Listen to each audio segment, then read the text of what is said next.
Hi, today I have a message called Come into Alignment Together.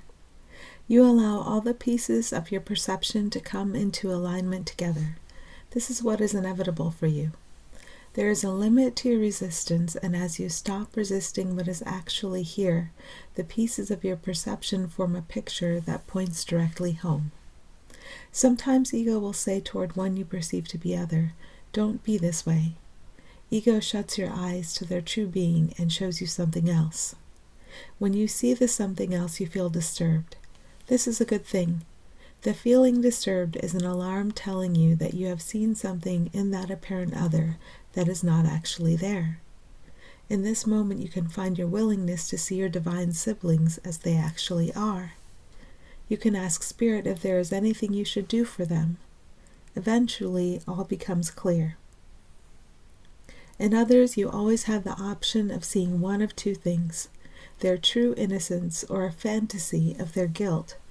Seeing fantasy causes pain, which is good news.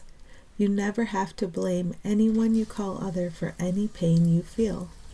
That pain is a useful alarm and is the result of seeing fantasy. Find the place within you where you are willing to see the innocence of the one you call other, the innocence they share with all.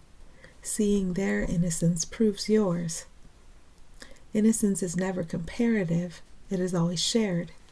Seeing a world in which some appear to be innocent and others appear to be guilty is the result of seeing what you want to see. You could want to see instead what is actually true and real about everyone. You can give to everything an external meaning that ego assigns to it, or you can give to everything the internal meaning that Spirit assigns to it. When you don't feel good, you are resisting Spirit's meaning and attempting to block it out with ego's separate and conflicting meanings. This is like the difference between watching the back and forth of a ping pong match or the steady gaze toward a sunrise on the horizon.